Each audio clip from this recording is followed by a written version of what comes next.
My dear brethren, I truly Mis queridos rejoice hermanos, disculpen, realmente es un aprecio tenerles esta noche. Hace 65 años, poco después de la Segunda Guerra Mundial, fui beneficiario de las bendiciones del programa de bienestar de la Iglesia. Aunque era un niño pequeño, aún recuerdo el dulce sabor de los duraznos envasados con trigo cocido y el olor especial de la ropa donada que los generosos miembros de la Iglesia en los Estados Unidos enviaron a los santos alemanes. Nunca olvidaré eso y siempre lo atesoraré para siempre, esos actos de amor y bondad a favor de los que teníamos gran necesidad. Esa experiencia personal y el 75 aniversario del inspirado plan de bienestar me hacen reflexionar de nuevo en los principios básicos de velar por los pobres y los necesitados, ser autosuficientes y prestar servicio a los demás. A veces, consideramos el bienestar como otro tema más del Evangelio, una de las muchas ramas del árbol del Evangelio. Pero en el plan del Señor, en mi parecer, es nuestro compromiso con los principios de bienestar que debe estar en la raíz de nuestra fe y devoción a Él.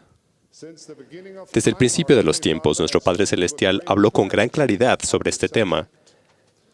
Desde la tierna súplica, si me amas, te acordarás de los pobres y consagrarás para su sostén lo que tengas para darles de tus bienes, hasta el mandamiento directo, y recordad en todas las cosas a los pobres y a los necesitados, a los enfermos y a los afligidos, porque el que no hace estas cosas no es mi discípulo.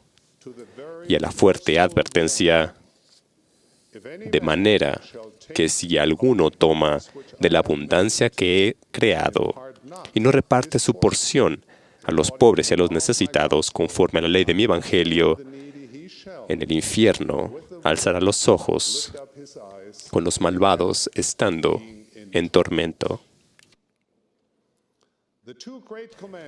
Lo temporal y lo espiritual, los dos grandes mandamientos, amar a Dios y a nuestro semejante, son la unión de lo mismo, lo temporal y lo espiritual. Es importante notar que esos mandamientos se denominan grandes, porque de ellos dependen todos los demás.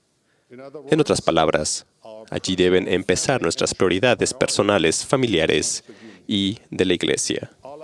Todas las demás metas y acciones deben surgir de estos dos grandes mandamientos: el amor a Dios y a nuestros semejantes. Como dos caras de una moneda, lo temporal y lo espiritual son inseparables.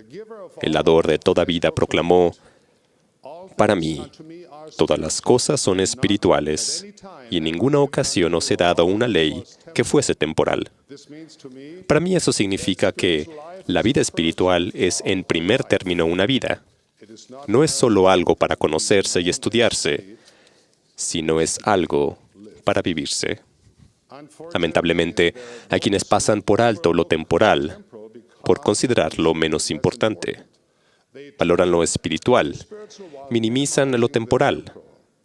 Aunque es importante que nuestros pensamientos se inclinen hacia el cielo, perdemos la esencia de la religión si no inclinamos también nuestras manos hacia nuestros semejantes.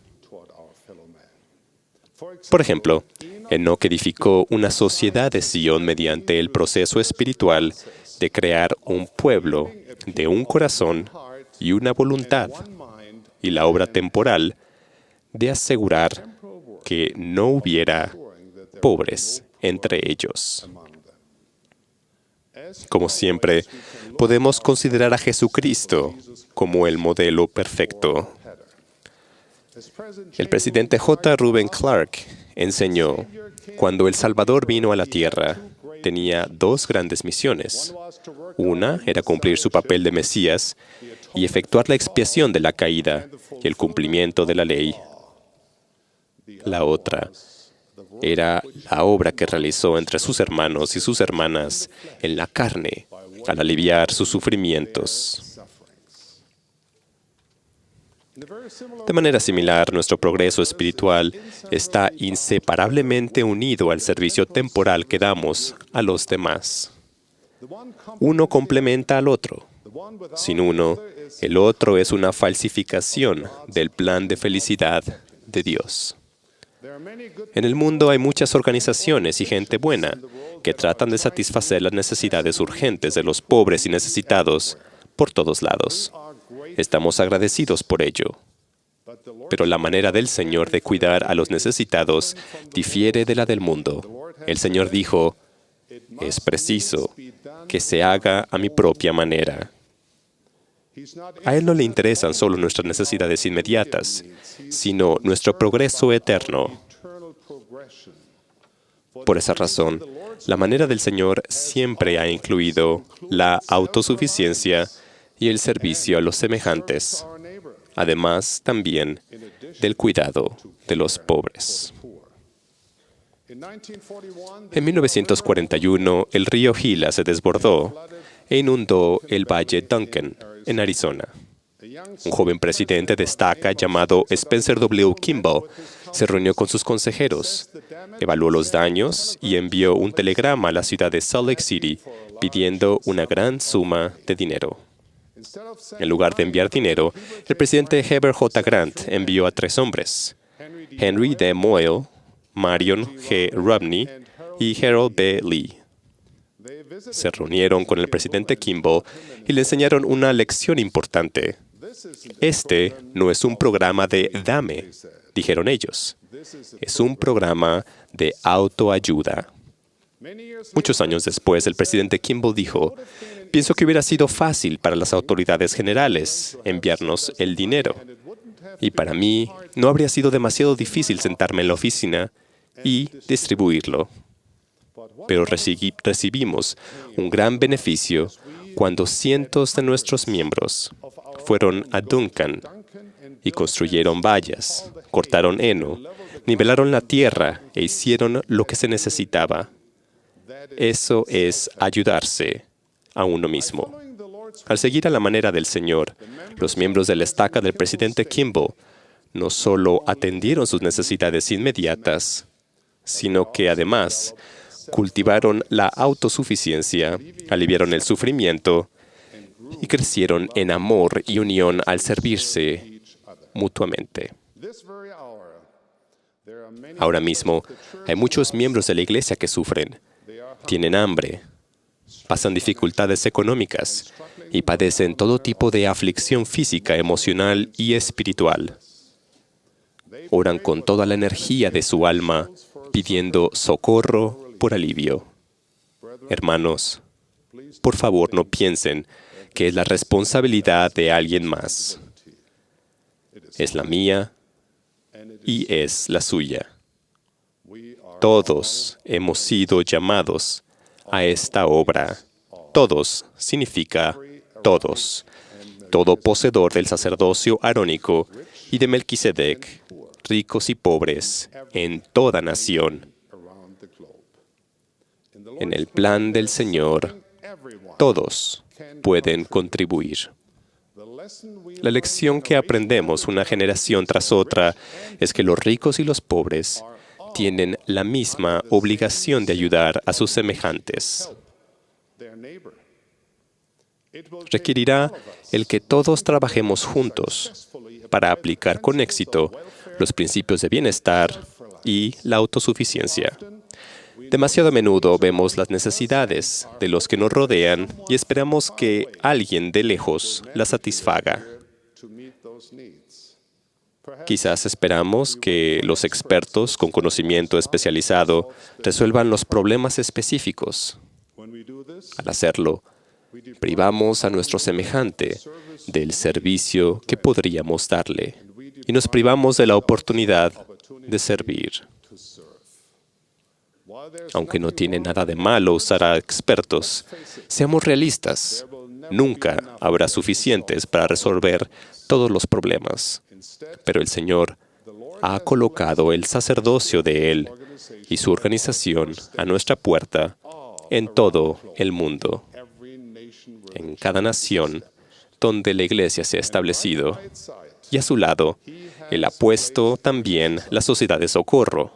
Como poseedores del sacerdocio, sabemos que ningún esfuerzo de bienestar tiene éxito si no se vale de los asombrosos dones y talentos de nuestras hermanas. La manera del Señor no es quedarse sentados al lado del arroyo esperando que el agua pase para cruzar. Es unirnos, arremangarnos la camisa, ponernos a trabajar y construir un puente o un barco para cruzar el agua de nuestros desafíos. Ustedes, varones de Sion, poseedores del sacerdocio, son ustedes los que pueden dar alivio a los santos al aplicar los inspirados principios del programa de bienestar. Es suya la misión de abrir los ojos, usar el sacerdocio y ponerse a trabajar a la manera del Señor. Durante la Gran Depresión, las autoridades generales le pidieron a Harold B. Lee encontrar la respuesta a la pobreza. En ese entonces él era un presidente de estaca. El pesar y el hambre opresivos que eran tan comunes en el mundo de aquella época. Eso se le pidió para que él encontrara esta respuesta. Le costó mucho encontrar una solución y llevó el asunto ante el Señor y le preguntó, ¿qué clase de organización tendremos para lograr esto? Y fue como si el Señor le hubiera dicho a él, mira, hijo, no necesitas ninguna otra organización. Ya te di la mejor organización que existe sobre la faz de la tierra. Nada es más grande que la organización del sacerdocio. Lo único que tienes que hacer es poner el sacerdocio a trabajar.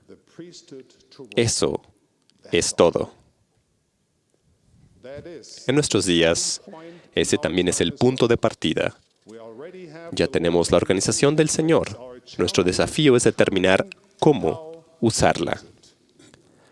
Para comenzar, tenemos que familiarizarnos con lo que el Señor ya ha revelado.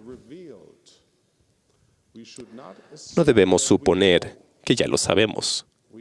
Hay que tratar el tema con la humildad de un niño. Cada generación debe aprender nuevamente las doctrinas que son el fundamento de la manera del Señor de velar por los necesitados. Como los profetas nos han dicho por muchos años, los principios de bienestar de la Iglesia no son solo buenas ideas, son verdades reveladas de Dios. Son su manera de ayudar a los necesitados. Hermanos, estudien primero los principios y las doctrinas revelados. Lean los manuales de bienestar de la Iglesia. Aprovechen el sitio de Internet que se encuentra en providedliving.org. Relean el artículo de Liaona de julio del 2011 sobre el plan de bienestar. Aprendan la manera del Señor de proveer para sus santos. Aprendan cómo se complementan los principios de la autosuficiencia, el velar por los necesitados y el servicio al prójimo. La manera del Señor para la autosuficiencia incluye equilibrar muchas facetas de la vida, entre ellas la educación académica, la salud, el empleo, la economía familiar y la fortaleza espiritual. Familiarícense con el programa actual de bienestar de la Iglesia. Una vez que hayan estudiado las doctrinas y los principios de bienestar de la Iglesia, entonces procuren aplicar lo aprendido con lo que están bajo su mayordomía. Lo que esto significa es que, en gran medida, van a tener que averiguárselas por ustedes mismos. Toda familia, toda congregación, toda área del mundo, cada área del mundo es diferente. No hay una sola respuesta que se aplique a todos en cuanto al bienestar de la Iglesia. Van a tener que trazar un curso que concuerde con la doctrina del Señor y con las circunstancias de su región geográfica. A fin de poner en práctica los principios divinos de bienestar, no siempre tienen que acudir a Salt Lake City. En lugar de ello, tienen que ver en los manuales, su propio corazón y en el cielo. Confíen en la inspiración del Señor y usen la manera de Él. Al final, deben hacer en su área lo que los discípulos de Cristo han hecho en toda dispensación: dialogar juntos, usar todos los recursos disponibles, buscar la inspiración del Espíritu Santo, pedir la confirmación del Señor y después ponerse a trabajar. Les doy una promesa. Si siguen este modelo, recibirán ustedes una guía específica en cuanto al quién, qué y dónde de proveer conforme a la manera del Señor. Las promesas y también bendiciones proféticas de bienestar de la Iglesia de proveer conforme a la manera del Señor son las más magníficas y sublimes que el Señor ha dado a sus hijos. Él dijo: si extiendes tu alma al hambriento y sacías el alma afligida, en las tinieblas nacerá tu luz, y tu obscuridad será como el mediodía. Y Jehová te guiará siempre. Seamos ricos o pobres, y sin importar en dónde vivamos en esta tierra, todos nos necesitamos mutuamente, porque al sacrificar nuestro tiempo, talentos y recursos, nuestro espíritu madura y también se refina. Esta obra de proveer conforme a la manera del Señor no es solo otro artículo en el catálogo de programas de la Iglesia. No se puede desatender ni tampoco dejar de lado. Es fundamental en nuestra doctrina. Es la esencia de nuestra religión. Hermanos, tenemos el gran privilegio especial, como poseedores del sacerdocio, de poner el sacerdocio a trabajar. No debemos apartar nuestro corazón y mente de ser más autosuficientes, velar mejor por los necesitados y rendir servicio compasivo. Lo temporal y lo espiritual están entrelazados. Dios nos ha dado esta experiencia mortal y los desafíos temporales que conlleva como laboratorio en el que podemos crecer y también llegar a ser lo que nuestro Padre Celestial desea que seamos. Ruego que entendamos el gran deber y bendición que se reciben al seguir y proveer conforme a la manera del Señor. Es mi oración en el nombre sagrado de Jesucristo. Amén.